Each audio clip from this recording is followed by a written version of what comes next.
इस वीडियो में मैं एक बहुत ही इम्पोर्टेंट टॉपिक के बारे में बात करने वाला हूँ, वो है आर्द्रता या फिर नमी। दोस्तों, ये सुनते ही आप लोग ये सोच रहे होंगे कि ये इसमें कौन सी बड़ी बात है, आर्द्रता या नमी में कौन सी बड़ी बात है। तो मैं आपको बता दूं दोस्तों कि हमारे जो वायुमंडल में आधे से अधिक जो घटनाएं होती है, सिर्फ आर्द्रता, सिर्फ तो नहीं बोल सकते, लेकिन उसमें आर्द्रता या नमी की कहीं ना कहीं हाथ होता है। ठीक है, चाहे आप बारिश का होना या ओले का गिरना, आपको गर्मी लगना, या फिर आप ये भी देखते होंगे कि जैसे ही बारिश होती है टेम्परेचर सेम ही रहता है, लेकिन गर्मी लगनी थोड़ी ज़्यादा होने लगती है। जैसे हम लोग को कंफर्टेबल फील नहीं होता, हम लोग आरामदायक फील नहीं करते हैं। गर्मी के दिनों में अगर बारिश हुई तो इसका मतलब है, लोग बोलते हैं ना कि ह्यूमिडिटी बढ़ गया है, मतलब आर्द्रता या नमी बढ़ गया है। तो इस चीज़ को आज हम पूरा क्लियर करने की कोशिश करेंगे कि होता क्या है और इसके कैसे कैसे, इसके क्या क्या प्रकार हैं। ठीक है, तो चलिए इस वीडियो को शुरू करते हैं। शुरू करने से पहले मैं आपको बताना चाहूँगा दोस्तों कि अगर आप इसी तरह के इन्फॉर्मेशन वीडियो के लिए अगर देखना चाहते हैं तो आप इस चैनल को सब्सक्राइब कर सकते हैं। ठीक है, चलिए दोस्तों देखते हैं। तो मैंने यहाँ पे एक स्क्रीनशॉट लगाया है, इसमें आप देख पा रहे होंगे कि यहाँ पे दिल्ली का जो है वेदर फॉरकास्ट है, मतलब मौसम की जानकारी है। ठीक है, और ये जो है यहाँ पे टेम्परेचर आपको दिखा रहा है 34 डिग्री सेंटीग्रेड, और यहाँ पे आप देख पा रहे होंगे ह्यूमिडिटी।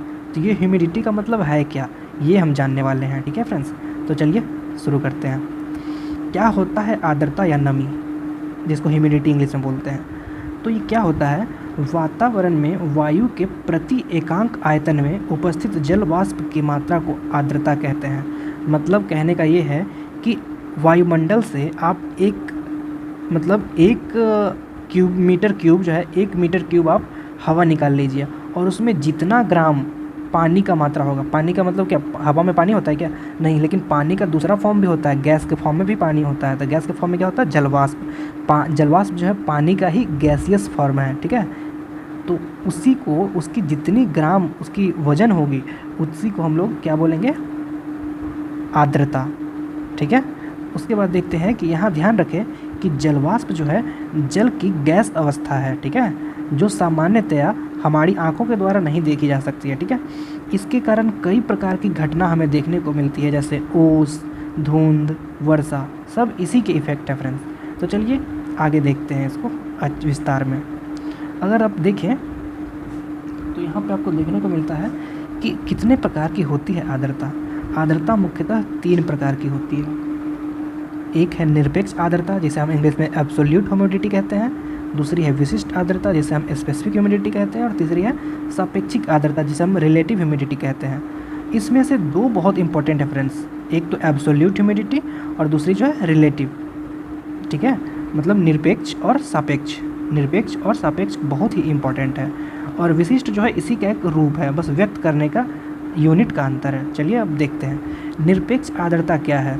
तो जो नॉर्मल आर्द्रता जो है, निरपेक्ष आर्द्रता, उसी वो जो है ये है कि एक इकाई आयतन, मतलब इकाई आयतन अगर आप वायुमंडल से हवा निकाल लें और उसमें जितनी मात्रा होगी जलवाष्प की, उसको हम लोग क्या बोलेंगे, निरपेक्ष आर्द्रता। ठीक है, जितनी मात्रा होगी, ठीक है, ग्राम में, तो इसको हम लोग क्या, किस में डिनोट करते हैं, ग्राम प्रति घन मीटर। मतलब हम यहाँ पे वायुमंडल है, ठीक है, इसमें से हमने यूनिट वॉल्यूम, मतलब इकाई आयतन में जो है, मान लीजिए आपको 1 मीटर क्यूब निकालना है, वॉल्यूम को हम लोग किसमें ये करते हैं, घन मीटर में। ठीक है, तो इकाई आयतन जो है निकाल लीजिए, 1 घन मीटर, इसमें से आप हवा निकाल लीजिए। ठीक है, कहीं कंटेनर में बंद कर दीजिए, और इसमें देख लीजिए कि कितना ग्राम इसमें जो है वाटर का वेपर है, मतलब जलवाष्प है, कितना ग्राम है, और जितना ग्राम जलवाष्प होगा उतना ही ग्राम पर मीटर क्यूब जो हो जाएगा हमारा एब्सोल्यूट ह्यूमिडिटी या निरपेक्ष आर्द्रता हो जाएगा। ठीक है, दूसरी बात करते हैं विशिष्ट आर्द्रता की। तो विशिष्ट आर्द्रता जो है, उसको हम इंग्लिश में स्पेसिफिक ह्यूमिडिटी कहते हैं। ये भी वायु के प्रति इकाई भार में, उसमें क्या था, प्रति इकाई आयतन में। ठीक है, अब क्या है, प्रति इकाई भार में जलवाष्प की मात्रा को विशिष्ट आर्द्रता कहते हैं। ठीक है, इसे ग्राम प्रति किलोग्राम में व्यक्त किया जाता है। मतलब वो जो हमारी निरपेक्ष आर्द्रता थी, उसमें क्या थी, ग्राम प्रति मीटर क्यूब, मतलब घन मीटर। ठीक है, लेकिन इसमें जो है ये क्या है, ग्राम प्रति किलोग्राम। मतलब अब क्या बोलना चाह रहा है कि ये अपना वायुमंडल है, तो इसमें से आप 1 किलो हवा निकाल लीजिए। ठीक है, जिस जगह की आपको, और मैं आपको बता दूं फ्रेंड्स कि ये हर जगह का बदलता है। मान लीजिए अभी आप दिल्ली में हो और दिल्ली से थोड़ा 100 किलोमीटर दूर, क्या 50 किलोमीटर दूर चले जाओगे तो वहाँ पे भी ये बदल जाएगी, ठीक है। तो हर जगह का जगह जगह पे डिपेंड करता है, ठीक है। मान लीजिए कहीं बारिश होती है, कहीं नहीं बारिश होती है, तो उस पर भी डिपेंड करता है, ठीक है। तो मान लीजिए अभी हम विशिष्ट आर्द्रता की बात कर रहे हैं, तो आप वायुमंडल से 1 kg हवा निकाल लीजिए, ठीक है।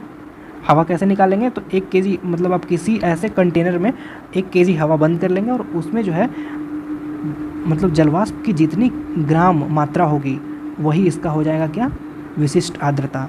और आर्द्रता का हम तीसरे प्रकार को देखेंगे, तो ये है रिलेटिव ह्यूमिडिटी, जिसे हम सापेक्षिक आर्द्रता कहते हैं, ठीक है। ये क्या है, किसी भी तापमान पर वायु में उपस्थित जलवाष्प तथा उसी तापमान पर उसी वायु की आर्द्रता सामर्थ्य के अनुपात को सापेक्षिक आर्द्रता कहते हैं। ये बहुत ही आप लोग को अभी टफ लग रहा हो फ्रेंड्स, लेकिन मैं अभी इसको आसान कर देता हूँ। देखिए मान लीजिए कि किसी टेम्परेचर पे, मान लीजिए कोई अभी ताप है 30 डिग्री सेंटीग्रेड, ठीक है, ठीक है। और उसमें से आप जो हवा निकाले, अभी जो पिछले तरीके से जो हवा निकाल लिए थे वायुमंडल से, उतना हवा निकाल लिए आप और उसका जो है आर्द्रता कैलकुलेट कर लिए। अब उसी टेम्परेचर पर, मतलब उसी ताप पर 30 ही डिग्री सेंटीग्रेड पे कितना ज़्यादा से ज़्यादा कितना जलवाष्प वो हवा अपने अंदर रख सकता है, उससे डिवाइड कर दीजिए। तो ये क्या बात हुई फ्रेंड्स, मैं इसको आपको अभी समझा देता हूँ, ठीक है। तो देखिए जैसे आप पानी और चीनी का घोल बनाते हैं, तो मान लीजिए ये ग्लास है, इसमें आपने पानी में चीनी डाला, ठीक है। तो चीनी डालिए, मिल गया, मिलाने से मिल जाता है, फिर से चीनी डालिए, फिर से मिल जाता है, फिर से चीनी डालिए, फिर से मिल जाता है। लेकिन एक टाइम आता है फ्रेंड्स, जब उसमें आप चीनी डालेंगे तो अब वो चीनी घुलेगा नहीं। मतलब क्या होता है, हम क्या बोलते हैं, वो जो घोल है वो सैचुरेटेड हो गया है, ठीक है। मतलब इसके बाद अब चीनी डालिएगा तो इस टेम्परेचर पर, इस ताप पर वो नहीं घुलने वाला, लेकिन घुल जाता है जब आप उसका ताप बढ़ाते हैं। मान लीजिए स्टोव पे उसी बर्तन को रख दीजिए, उसमें पानी रख दीजिए, ठीक है, और उसमें अब चीनी डालिए, तो अब जो है फिर से घुलने लगेगा, ठीक है। लेकिन एक टाइम फिर से आएगा जिसमें घुलना बंद कर जाएगा, ठीक है। फिर से टेम्परेचर बढ़ा दीजिए, फिर से घुलना शुरू हो जाएगा थोड़ा थोड़ा, ठीक है। तो यही केस जो है हर जगह होता है वायुमंडल में। किसी खास तापमान पर, मान लीजिए अभी इसकी 30 डिग्री सेंटीग्रेड जो है तापमान है वायुमंडल का, ठीक है। अब इसमें मैक्सिमम कितना जलवाष्प हो सकता है, मतलब ज़्यादा से ज़्यादा कितना जलवाष्प ये हवा रख सकता है 30 डिग्री सेंटीग्रेड पे, उसको आप नीचे रख दीजिए। मान लीजिए जो भी हो, मान लीजिए जो मैक्सिमम रख सकता है वो है 5 ग्राम प्रति मीटर क्यूब, ठीक है, मतलब प्रति घन मीटर। और अभी कितना है, 2 ग्राम प्रति मीटर क्यूब, मतलब घन मीटर, ठीक है। तो 2/5 मतलब 40% जो है रिलेटिव ह्यूमिडिटी है, मतलब सापेक्षिक आर्द्रता कितनी है, सापेक्षिक आर्द्रता जो है 40% है। तो आप जो मौसम विज्ञान का जो आता है उसमें जो वेदर फोरकास्ट देखते हैं उसमें क्या लिखा रहता है, अभी 25% आर्द्रता है या 50% आर्द्रता है, उसमें रिलेटिव ह्यूमिडिटी लिखा रहता है। तो किसी भी तापमान पर वायु में उपस्थित जलवाष्प तथा उसी तापमान पर उसी वायु की आर्द्रता सामर्थ्य मतलब मैक्सिमम कितना जलवाष्प वो उस तापमान पर वह वायु रख सकता है, उसी के अनुपात को सापेक्षिक आर्द्रता कहते हैं, ठीक है। इसे प्रतिशत में व्यक्त किया जाता है। वहाँ पे भी आप देखते होंगे कि आज का आर्द्रता 25% है, मतलब आज कोई बोलता है कि कहीं पे लिखा रहता है कि आज का आर्द्रता 60% है। इसका क्या मतलब है, मतलब आज का जो टेम्परेचर है, ठीक है, और आज जो इस टेम्परेचर पे हमारे हवा में जितना जलवाष्प है वो जो है 60% है अपने मैक्सिमम का, मतलब मैक्सिमम जो है जितना हो सकता है उसका 60% जलवाष्प मौजूद है फ्रेंड्स। तो क्या होगा अगर 100% हो जाए। कभी कभी आप गर्मी के दिनों में देखते होंगे कि पसीना हमें खूब आता है, तो पसीना तो आता ही रहता है फ्रेंड्स, टेम्परेचर अगर है तो पसीना तो आएगा ही।